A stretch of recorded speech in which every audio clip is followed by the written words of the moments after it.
Aimerais-tu te créer un PowerPoint personnalisé? Un PowerPoint personnalisé, ça nous permet de nous démarquer et ça évite d'arriver dans une salle avec une autre personne qui a utilisé le même modèle que nous. Dans cette vidéo, je vais te présenter un tutoriel pour t'accompagner dans la création d'un PowerPoint personnalisé. Je vais te présenter aussi des trucs pour éviter d'utiliser constamment la souris pour les transitions et les animations. Et je vais même te montrer comment ajouter une narration dans ton PowerPoint.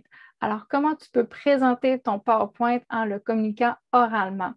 Et tout ça va pouvoir même s'exporter en vidéo qui pourra être retransmis dans une chaîne YouTube ou envoyé par courriel, par message à une tierce personne. Alors, je suis Andrea Gérard, consultante pédagogique et je t'invite avec moi dans ce tutoriel fait pour des personnes quand même intermédiaires. Alors, si tu ne connais absolument rien de PowerPoint, je t'invite plutôt à te familiariser avec une autre vidéo que j'ai créée pour débutants pour apprendre les bases de PowerPoint et le lien de cette vidéo est dans la description de la vidéo présente. Alors, on va aller ensemble découvrir le tutoriel pour le niveau intermédiaire. Quand je clique sur PowerPoint, j'ai plein de modèles que PowerPoint me montre, mais comme j'ai dit, ces modèles-là, il faut penser que les autres vont les utiliser aussi. Alors, si on veut un PowerPoint personnalisé, on doit aller cliquer sur Nouvelle présentation. J'arrive ici dans la fenêtre avec une seule diapositive qui est blanche et je peux ajouter un titre et un sous-titre. Alors, par exemple, je vais parler du soleil. Le soleil comme l'astre, bien sûr. Alors, le soleil va être présenté par Andrea Girard. Comment je fais ici pour modifier ma diapositive blanche? J'ai deux options possibles. Je peux aller dans Création. Et dans Création, je pourrais même changer d'idée, dire que je veux finalement prendre un modèle de PowerPoint, mais je vais aller ici cliquer sur Mettre en forme l'arrière-plan. Et j'ai la fenêtre ici qui va m'apparaître de la mise en forme de l'arrière-plan. J'aurais pu aussi, sur ma diapositive, à l'aide de ma souris, cliquer sur le bouton de droite et aller ensuite sélectionner Mise en forme de l'arrière-plan et je vais avoir la même fenêtre qui va m'apparaître ici. On voit ici que remplissage uni est sélectionné et c'est en blanc. Alors, je pourrais simplement aller changer la couleur ici de l'arrière-plan, la mettre toute mauve par exemple. Ce n'est pas très joli. Je pourrais même sélectionner mon titre et lui aussi aller sélectionner une autre couleur à remplir. Je pourrais aussi faire ça différemment. Mais ce qui est encore plus joli est d'aller ici dans Remplissage dégradé. Alors, je peux aller sélectionner Remplissage dégradé. Je pourrais aussi dire que je veux toujours ça dans le mauve, par exemple. Alors là, ici, ils m'ont sorti un dégradé de mauve avec du bleu qui tend vers le blanc jusque dans le bas. Je peux aller jouer ici avec mes pointes de dégradé. Alors, je pourrais dire que je veux plus de mauve dans le haut. Ici, dans le milieu, je pourrais remonter ici mon bleu jusqu'en haut du mot soleil. Et je pourrais ici remonter encore mon bleu. Et là, j'ai mon blanc en bas. Et mon blanc, là, d'ailleurs, sur chaque point de curseur, je peux même aller modifier la couleur. Ici, je pourrais dire que je veux encore du mauve dans le bas. Et je pourrais étirer un peu de mon milieu du bleu. Voilà. Alors ici, j'aurais un PowerPoint qui serait plus personnalisé. Déjà, on ne retrouve pas ça nécessairement dans les modèles. C'est possible aussi d'aller dans un remplissage avec une image ou une texture. Alors, ça aussi, c'est possible de faire ça. Dans les textures, on voit qu'on a un choix de texture, mais encore là, il faut se dire qu'on n'est pas les seuls qui vont choisir ces textures-là. Alors, ce qui peut être intéressant, il y a aussi les motifs. Pour ceux qui aiment beaucoup les motifs, aller jouer là-dedans. Mais ce qui peut être vraiment intéressant, c'est d'aller insérer. Alors, par exemple, si je choisis un motif très mauve, où est-ce que là, je vois moins ici mon soleil, je pourrais aller insérer ici une forme, par exemple un rectangle. Je vais m'ajouter ici un rectangle en plein milieu ou mon texte. Là, on voit que mon texte n'apparaît plus, je vois uniquement mon rectangle. Alors, je vais aller sur mon rectangle ici qui est sélectionné. Je vais cliquer avec la souris sur le bouton de droite et je vais faire ici « Mettre à l'arrière-plan ». Alors, on voit que mon rectangle a basculé à l'arrière-plan et je vois très bien maintenant ici mon écriture Le Soleil présentée par Andrea Girard. Encore là, je peux aller modifier toujours ici mon rectangle que j'ai ajouté. On voit qu'il est en bleu. Alors, dans Remplissage uni, il est en bleu. Je pourrais même aller rechercher mon dégradé de tantôt. Et là, je pourrais ici aller décaler un peu mon dégradé pour faire ressortir un peu plus mon bleu. Alors, on voit que maintenant, on a créé un PowerPoint personnalisé. Là, ici, qu'est-ce qui va arriver quand je vais ajouter une nouvelle diapositive? Alors, je peux aller dans Insertion, Nouvelle diapositive ou dans l'accueil aussi, j'ai la possibilité d'ajouter une nouvelle diapositive. On va voir que ma prochaine diapositive est blanche et ce n'est pas ça que je veux. Moi, j'aurais aimé ça, garder le même modèle que j'ai créé partout. Alors, pour ce faire, je vais aller sélectionner la première diapositive que j'avais créée. Toujours dans la fenêtre de mise en forme de l'arrière-plan, en bas complètement, j'ai la possibilité d'appliquer partout. Et voilà, quand je clique sur Appliquer partout, on voit ici dans mon menu des diapositives que ma deuxième diapositive est maintenant pareille comme la première. Encore là, si je vais aller rechercher ici mon dégradé que j'avais ajouté dans mon titre, c'est possible de faire dans la diapositive en cliquant ici sur le titre et d'aller sélectionner Remplissage dégradé qui est toujours dans la fenêtre ici de la mise en forme de l'arrière-plan. Et je pourrais même le faire pour mon texte. Alors là, ici, je pourrais ajouter, pour l'exemple, le soleil est un astre. Et je pourrais ajouter une photo, une image. C'est possible de le faire avec l'assistant du bloc contenu lorsqu'on a sélectionné ce format-là de diapositive. J'ai ici un assistant du bloc contenu qui est apparu et j'ai l'icône image. Alors, à partir de cette icône-là, ça va m'amener dans mon ordinateur où est-ce que je vais aller trouver ou à l'endroit que j'avais enregistré mon image. Sinon, c'est possible aussi de le faire à partir de l'onglet Insertion et ensuite d'aller cliquer sur Image. Maintenant que j'ai inséré mon image, je pourrais aussi dire que j'aimerais ça mettre un cadre en arrière de mon image pour faire ressortir encore plus mon image. Donc, je peux toujours retourner dans Insertion, dans Forme, et je pourrais dire que je veux, par exemple, cette forme-là. Je le mets par-dessus mon image. Encore une fois, il ne faut pas paniquer parce que notre image est cachée. Je vais aller sélectionner ma forme, cliquer sur la souris avec le bouton de droite et ensuite, je vais faire mettre à l'arrière-plan. Et là, on voit que ma forme que j'ai ajoutée est à l'arrière-plan. Je peux sélectionner ma forme et encore là, aller changer le remplissage uni.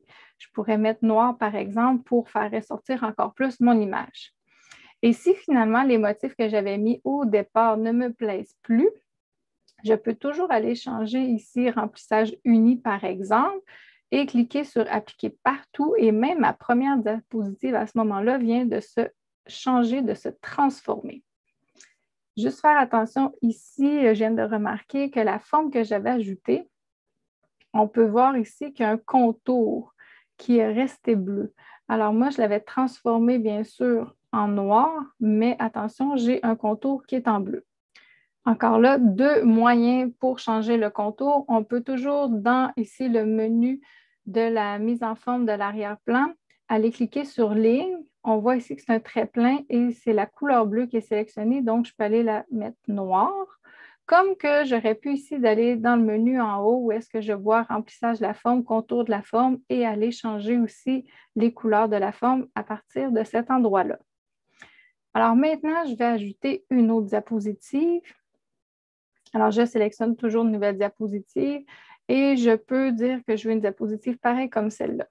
Encore une fois, si vous voulez retrouver le même modèle de dégradé, on clique sur Titre. On peut aller toujours dans le menu ici de la mise en forme d'arrière-plan, aller sélectionner notre dégradé qu'on avait au début. Pour la troisième diapositive, j'ai mis comme titre « Le soleil réchauffe la Terre ». Alors, j'ai déjà sélectionné mon texte que je voulais écrire pour aller plus vite. Il faut 8 minutes et 19 secondes pour que la lumière du soleil parvienne jusqu'à la Terre. Mais là, je voudrais ajouter une image. Mais là, finalement, je me rends compte que j'aurais aimé mieux avoir mon texte à gauche et une image à droite.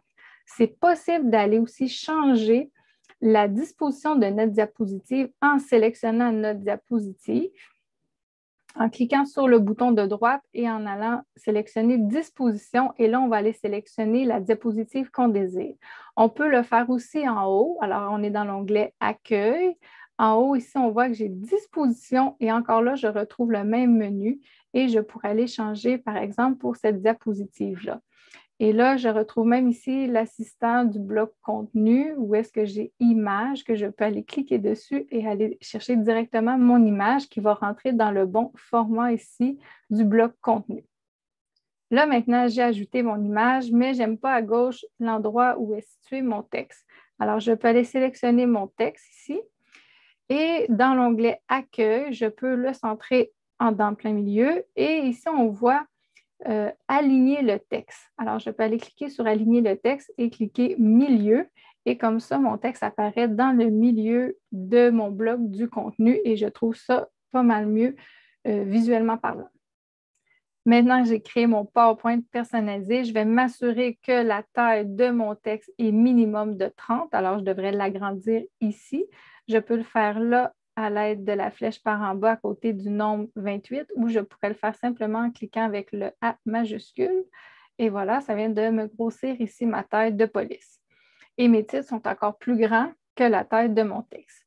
Maintenant, je suis prête à ajouter des transitions, des animations. Alors, lorsque j'ajoute ici une transition, je vais mettre par exemple le vent. Je pourrais dire que moi, dans ma présentation, je n'ai pas le goût nécessairement à chaque fois d'être obligée de cliquer avec ma souris. Alors, je peux aller ici enlever le crochet sur manuellement quand on veut passer à la diapositive suivante et cliquer sur Après et aller sélectionner le temps. Donc, je pourrais dire 2 secondes. Alors, après 2 secondes, ma transition va se faire automatiquement. Je pourrais même ajouter du son. Alors, si je veux un effet sonore, par exemple une explosion, je pourrais mettre ce son-là et je pourrais même jouer avec la durée justement du vent. Je pourrais le raccourcir, qu'il soit un peu moins long. On pourrait mettre ça 1 seconde. Si je veux voir un aperçu, je clique à gauche sur Aperçu. Et là, on a entendu l'explosion et on a vu l'effet qui s'est produit. Moi, je pourrais dire que finalement, j'enlève le son, mais par contre, j'adore ma transition et je pourrais même l'appliquer partout à toutes les diapositives, mais ça va aller l'appliquer à la première. Alors, je pourrais faire ça ici, par exemple, appliquer partout, mais la première, je pourrais aller la sélectionner et ensuite, dans Transition, aller sélectionner aucune et ça va enlever. On a vu ici, j'ai plus d'étoile qui est apparue dans mon menu à gauche de ma diapositive numéro 1. Donc, je n'ai plus de transition pour la première diapositive, mais pour les autres, j'en ai toujours une. Maintenant, je suis rendue à ajouter de l'animation. Donc, je vais aller pour la deuxième diapositive. Je vais aller sélectionner mon titre. Je vais aller dans l'onglet Animation et je vais prendre un zoom. Mais là, on voit ici, en haut à droite, dans la barre ici de menu, c'est écrit Démarrer au clic. Ça signifie que ça va démarrer uniquement si je clique sur ma souris. Donc, je peux aller cliquer sur la flèche par en bas et aller choisir avec la précédente. Ça signifie qu'aussitôt que je vais cliquer où l'on avait mis que ce soit fait automatiquement après 2 secondes, alors lorsqu'il va y avoir ma transition, il va y avoir ici mon animation qui va apparaître automatiquement. Je peux même faire aperçu pour voir quel aperçu que ça donne de mon animation. Je peux jouer ici avec la durée et le délai de l'animation. Et là, si je veux voir qu'est-ce que ça donne depuis le début, ce que j'ai créé, je vais aller sur Diaporama à partir du début et vous allez voir, ça va aller vite parce qu'on avait sélectionné 2 secondes uniquement pour les transitions et on avait sélectionné que ça se fasse automatiquement. Alors, quand je clique, on compte 1, 2, on voit le vent apparaître, mon animation apparaît automatiquement, encore là, 2 secondes et la troisième diapositive est apparue. Alors ici, ce que je peux faire maintenant que j'ai terminé, la dernière chose que moi je tenais à te montrer, c'est comment mettre la narration. Alors, comment je pourrais parler dans mon PowerPoint, présenter mon PowerPoint, faire un enregistrement vidéo. Alors, ici, dans Diaporama, c'est très important d'aller dans l'onglet Diaporama. On voit ici, c'est écrit Enregistrer le diaporama. Et je vais avoir 2 choix possibles, soit de commencer l'enregistrement au début ou de démarrer l'enregistrement à partir de la diapositive actuelle. Donc, ce serait possible aussi, si on ne veut pas tout présenter notre PowerPoint, de présenter uniquement une diapositive de notre PowerPoint avec la narration et dire, bien, si vous voulez en voir plus, cliquez sur un autre lien. Ça serait possible aussi de faire ça. Là, moi, je vais aller ici à partir du début. Et là, j'ai un autre menu qui apparaît, enregistrer de PowerPoint, sélectionner les éléments enregistrés. Alors, diapositive et minutage de l'animation si je veux que ça s'enregistre. Et ensuite, la narration, entrée manuscrite et pointeur laser. Parce que c'est possible aussi pendant la présentation de faire des annotations sur notre PowerPoint ou même d'utiliser le pointeur laser pour montrer certains éléments, certains détails sur notre PowerPoint. Alors moi, oui, je veux qu'on enregistre tous ces éléments-là, donc je les garde cochés et je clique sur Démarrer l'enregistrement. On voit ici, j'ai un menu qui est apparu en haut à gauche qui est écrit Enregistrement. Parfois, le menu peut vous apparaître aussi dans le milieu de l'écran. Ça dépend toujours des PowerPoint. Aussitôt, par contre, que c'est démarré, ça l'enregistre. Donc, depuis tantôt, ça l'enregistre déjà sur mon PowerPoint. On voit le minutage qui est là. Et là, présentement, je suis uniquement sur la première diapositive. Quand on fait un enregistrement de PowerPoint, on ne peut pas, on va voir mes transitions, mais il ne pourra pas se faire automatiquement. Je dois aller cliquer moi-même, soit avec la flèche qui va être à droite ici. Moi, je ne l'ai pas, donc elle est dans le bas de mon écran à gauche, mais je vais quand même trouver une flèche à droite. Et là, on va voir quand même ma transition qui va se faire et on voit mon animation qui apparaît automatiquement sans que je clique sur ma souris. Là, je vais cliquer encore une fois sur mon autre diapositive. On a vu ma transition. Je pourrais cliquer encore une fois sur l'autre diapositive et voilà, ça l'a arrêté automatiquement. Qu'est-ce que je fais lorsque j'ai terminé l'enregistrement et que PowerPoint me remis là dans ma fenêtre? En fait, il y a plusieurs possibilités. On peut aller réécouter notre enregistrement à l'aide du haut-parleur qui est apparu sur notre PowerPoint. On voit ici un play. Alors, je pourrais aller cliquer sur la lecture. Sur mon autre diapositive, on a vu ma transition. Et là, on m'entend parler.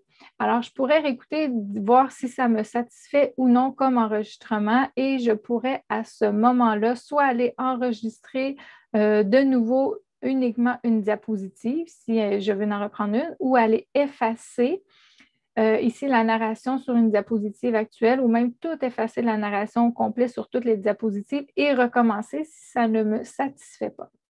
Mais lorsque tout nous satisfait de notre enregistrement, on doit absolument aller exporter notre PowerPoint en MP4 pour ensuite créer notre vidéo qui va pouvoir être retransmise soit sur une plateforme de streaming, soit sur notre chaîne YouTube ou ensuite on pourrait transmettre ce lien-là pour présenter notre vidéo à une tierce personne. Si on fait l'école à la maison, on pourrait même transmettre cette vidéo-là à une personne ressource, à un inspecteur pour montrer les projets qu'on a réalisés à la maison. Alors, pour l'exporter en MP4, on va aller cliquer sur l'onglet Fichier. Ensuite, on va faire Exporter. Et là, on voit ici le choix de créer une vidéo. On va aller cliquer sur Créer une vidéo. On va aller sélectionner la meilleure qualité possible. Alors, moi, je vais aller sélectionner qualité de présentation. Parfois, on voit aussi des choix comme de HP pour haute qualité. Alors, idéalement, on va sélectionner la meilleure qualité de présentation.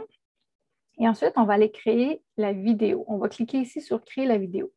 Là, j'ai une fenêtre qui m'apparaît, enregistrer sous, donc je dois absolument donner un titre. Alors là, je vais l'appeler PowerPoint du soleil. On voit que notre titre d'enregistrement est bien vidéo MP4 et ensuite, je clique sur Enregistrer. Dans le bas de mon écran, je vais voir Création de la vidéo PowerPoint du soleil MP4. Ça peut prendre de quelques secondes à quelques minutes à de longues minutes, dépendamment si on a un long PowerPoint, parce que ça peut quand même être long exporter les images, les transitions, les animations et la narration. Et ça dépend aussi de notre connexion Internet. Lorsque c'est terminé, moi, je suggère quand même toujours de ne pas oublier d'enregistrer, donc d'aller dans Fichier, enregistrer sous et d'aller faire parcourir et de l'enregistrer toujours en PowerPoint et aussi en PDF. Comme ça, on s'assure de retrouver nos PowerPoint partout. Maintenant, quand je vais aller voir ma vidéo, je vais aller dans mes documents, dans l'endroit que je l'ai enregistré. On peut voir ici dans mes documents que j'ai l'icône ici de la vidéo. J'ai mon titre PowerPoint du soleil. quand je vais cliquer dessus, là, j'ai fermé le son pour être certaine qu'on ne m'entende pas parler par-dessus, mais on voit le PowerPoint que j'avais enregistré. Alors, au début, j'avais quand même beaucoup parlé avec la première diapositive, mais on voit ici les autres diapositives qu'on avait enregistrées. Alors, on le voit vraiment sous forme de vidéo. En somme, PowerPoint est un logiciel de présentation que tu peux personnaliser de A à Z pour afficher tes couleurs et te distinguer des autres personnes qui se retrouveront peut-être dans la même salle que toi. Aussi, avec PowerPoint, tu vas énormément jouer avec mettre en forme l'arrière-plan pour le personnaliser et je t'invite fortement à ajouter des formes en arrière de tes textes et de tes images pour les faire ressortir et pour personnaliser davantage ton PowerPoint.